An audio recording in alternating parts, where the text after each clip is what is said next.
బాపట్ల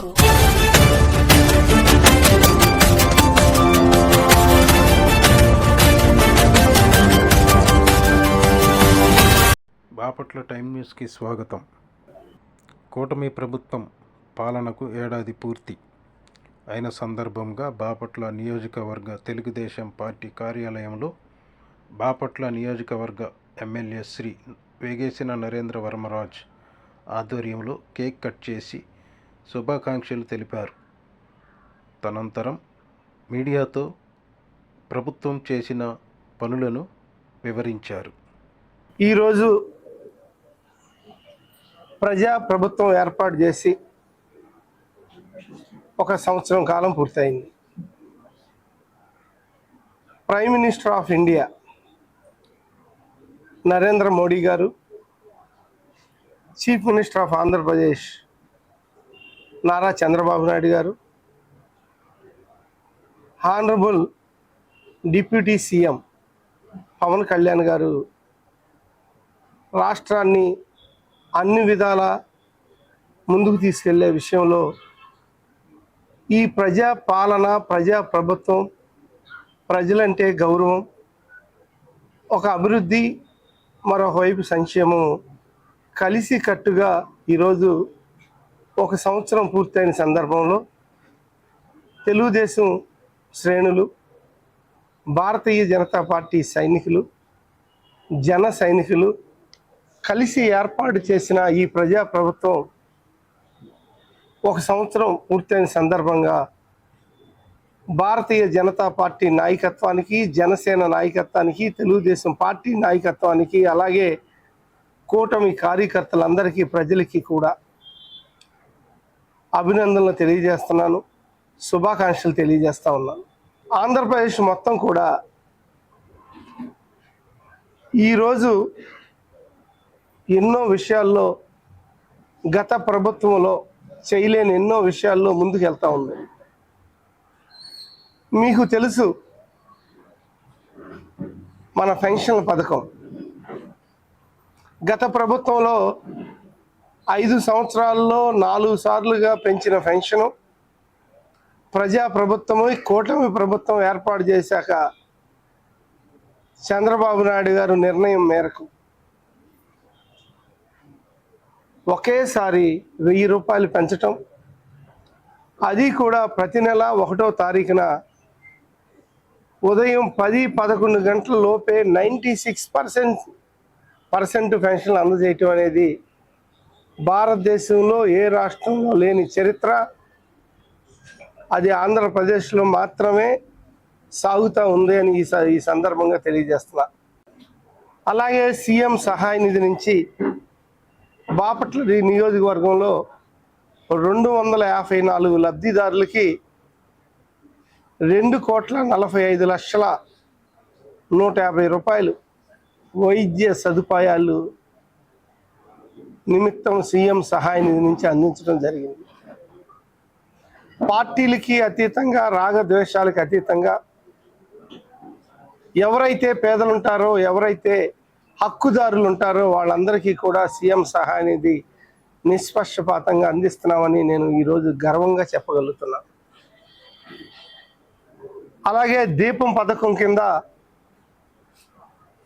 బాపట్ల నియోజకవర్గంలో 47,739 మందికి డిసెంబర్ 24 నుంచి మరలా డిసెంబర్ 25 వరకు మొత్తం 4,16,28,408 లబ్ధిదారుల ఖాతాల్లో 4,16,00,000 రూపాయలు 254 మందికి జమ చేయటం జరిగిందని మేము గర్వంగా ప్రకటిస్తున్నాం. అలా ఎన్నో కార్యక్రమాలు బాపట్ల నియోజకవర్గంలో చేశాం. మత్స్యకారులు వేట నిషేధ భృతి కింద ఏప్రిల్ 15 నుండి జూన్ 14 వరకు 1,441 మత్స్యకారు కుటుంబానికి 20,000 చొప్పున 2,88,00,000 రూపాయలు అందించడం జరిగిందని సగర్వంగా మేము ఈరోజు చెప్పగలుగుతున్నాం. మొత్తంలో 10,000 ఉన్నది 20,000 చేయటం అంటే వాళ్ళ వేట నిషేధం టైంలో వాళ్ళకి ఎంతో కూడా లాభదాయకం కూడా మీరు తెలుసుకోవాలి. బీసీ కార్పొరేషన్ల ద్వారా ఓబీఎంఎస్ పథకం కింద 37 మందికి 74 లక్షలు బ్యాంకు రుణాలు మంజూరు చేయించడం జరిగింది. వెనుకబడిన తరగతులు, ఆర్థికంగా వెనుకబడిన తరగతులు మరియు కాపు కులానికి సంబంధించి 579 మందికి మహిళలకి కుట్టు మిషన్లు ఇవ్వటం జరిగింది. అలాగే శిక్షణ కార్యక్రమాలు కూడా జరుగుతూ ఉన్నాయి.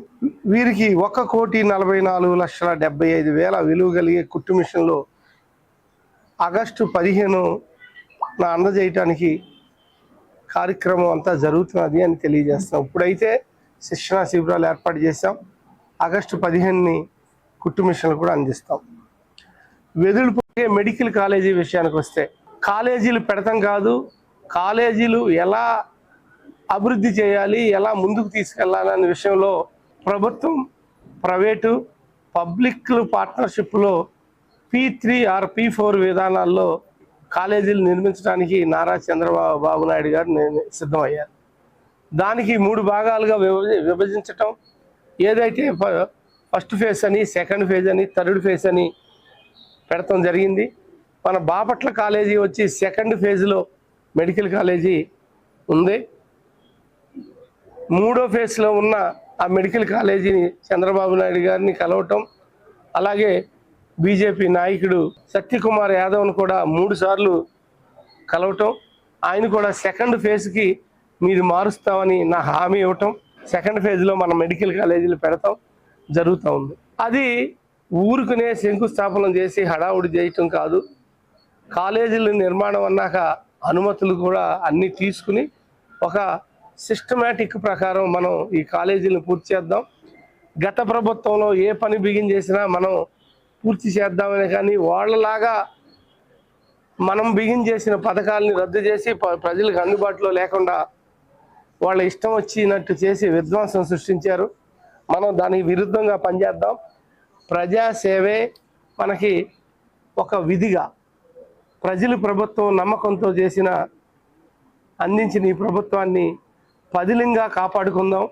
రాష్ట్రాన్ని, రాష్ట్రంలో ఉన్న కుటుంబాల్ని మనందరం కూడా కాపాడుకోవాలి అని కొత్త పందాలో P4 విధానం ద్వారా ఎవరైతే డబ్బులు ఉన్నవాళ్ళు ఉన్నారో, ఎవరైతే ఇండస్ట్రియలిస్టులు ఉన్నారో, ఎవరైతే ఆర్థికంగా ముందున్నారో వాళ్ళందరినీ తీసుకోవటం, అలాగే ఆర్థికంగా కింద స్థాయిలో ఉండి ఎకరం పొలం ఉండొచ్చు, లేదంటే పిల్లలు ఇద్దరుండి చదువులకి కష్టమై ఉండొచ్చు, అది గొర్రెలు పెంచడానికి వాళ్ళకి అవకాశాలు ఉండి కూడా పెంచలేక, ఆర్థిక పరిస్థితులు బాగోలేక వెనకబడి కుటుంబాలు ఉండొచ్చు. వీళ్ళని వెనికి పట్టుకుని వాళ్ళకి ఆర్థిక సహాయం అందించడమే కాకుండా వాళ్ళ పిల్లలకి చదువుల నిమిత్తం కానివ్వండి, అలాగే ఈ వ్యవసాయదారులకి ఎకరం అరెకరం ఉన్న వ్యవసాయదారులకి కొంచెం పెట్టుబడులు పెట్టి ఎంత పంట పండిస్తున్నావు ఏంటని మళ్ళీ డబ్బులు వచ్చా వడ్డీ లేకుండా వెనక్కి తీసుకుంటూ వాళ్ళకి ఆసరాగా, చేదోడుగా చేయూతనిచ్చే కార్యక్రమం,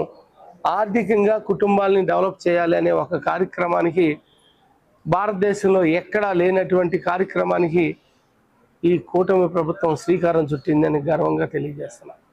చెత్త పన్ను రద్దు చేయటం, 83 లక్షల మెట్రిక్ టన్నులు రాష్ట్ర వ్యాప్తంగా చెత్త పేరుకుపోయింటే అవన్నీ కూడా తొలగించటం, అలాగే కూటమి ప్రభుత్వం రాష్ట్ర వ్యాప్తంగా 55,57,525 మెట్రిక్ టన్నులు రాష్ట్ర వ్యాప్తంగా ధాన్యాన్ని సేకరించిన ఘనత ఈ కూటమి ప్రభుత్వానికి దక్కుతుంది.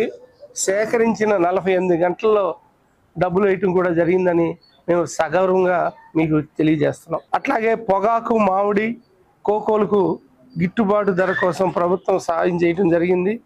కూటమి ప్రభుత్వంలో 990 కోట్లు పంచాయతీల్లో అభివృద్ధి పనులకి శ్రీకారం చుట్టడం జరిగింది. అలాగే 4,500 కోట్లతో గ్రామాల్లో మళ్ళీ వెలుగులు 30,000 పన్నులకు రాష్ట్ర వ్యాప్తంగా శ్రీకారం చుట్టడం జరిగింది. అలాగే అనకాపల్లి జిల్లాలో కానివ్వండి, ఇటు మన రాయలసీమ సైడ్ కానివ్వండి, ఉత్తరాంధ్ర కానివ్వండి, సమానంగా అన్ని నియోజకవర్గాలు రాష్ట్ర వ్యాప్తంగా డెవలప్ చేయాలని ప్రభుత్వం కంకణం కట్టుకుందనే విషయం మీ అందరికీ తెలుసు. ఆనరబుల్ సీఎం నారా చంద్రబాబు నాయుడు గారు ఏ అంటే అమరావతి, పి అంటే పోలవరం, ఏపీ అమరావతి పోలవరంతో పోలుస్తూ ఈ రెండు మనకు పూర్తి చేస్తే రాష్ట్రం సమగ్రంగా డెవలప్ అవుతుంది. పోలవరం నుంచి బనకచెర్ల దాకా నీళ్లు రాయలసీమ ప్రాంతంలో కూడా పారించాలని ఒక గట్టి పట్టుదలతో 82,000 కోట్లు సుమారుగా అటు కేటాయించడం కోసం ప్రణాళికలు సిద్ధం చేయటం, కూటమి ప్రభుత్వంలో దీన్ని బీజేపీ పెద్దలు అలాగే జనసేన నాయకులు పవన్ కళ్యాణ్ గారు కూడా కలిసి ఢిల్లీలో సమగ్రమైన సంప్రదింపులు చేయటం కూడా జరిగింది. ఇలా చెప్పుకుంటా వెళ్తూ ఉంటే ఒకటి కాదు రెండు కాదు దగ్గరగా 150 కార్యక్రమాలు పైన మనం చేసాం. 17 రకాల స్కీములు రద్దు చేసిన స్కీముల్ని మరలా మార్జిన్ మనీలు కట్టి ఆ 17 రకాల స్కీముల్ని మళ్ళీ ఇప్పుడు ప్రజల్లోకి తీసుకెళ్ళటం జరిగింది. గత ప్రభుత్వంలో విధ్వంసం సృష్టిస్తే 2047 ప్రజెంటేషన్ పెట్టుకుని ఎప్పటి నుంచే అడుగులు వేస్తూ రాష్ట్ర జీడిపిని కనీసం 13-14% తీసుకెళ్ళాలి అని ఒక పట్టుదలతో పనిచేసే కూటమి ప్రభుత్వంలో పెద్దలు ఉన్నారు ఈరోజు. అలాగే మంచి మంత్రివర్గం ఉంది. ప్రశ్నించే నాయకుడు కంకణం కట్టుకుని మంచి పనులు చేయాలి ప్రజలకని నిరంతరం ఆలోచించే నాయకుడు పవన్ కళ్యాణ్ మాతో ఉన్నారు. నిజాయితీకి నిలువెత్తు రూపం, కష్టానికి ప్రతిరూపమైన నారా చంద్రబాబు నాయుడు గారు ఒక విజనరీ లీడర్గా మనతో ఉన్నారు. వాళ్ళిద్దరూ రాష్ట్ర ప్రభుత్వం కోసం, రాష్ట్ర ప్రజల కోసం, రాష్ట్ర ప్రజల్లో ఉన్న అన్ని సంక్షేమ రంగాల కోసం ఒకటి కాదు రెండు కాదు ఎన్నో కార్యక్రమాలు ఈరోజు చేస్తూ ఉన్నారు. ఇలా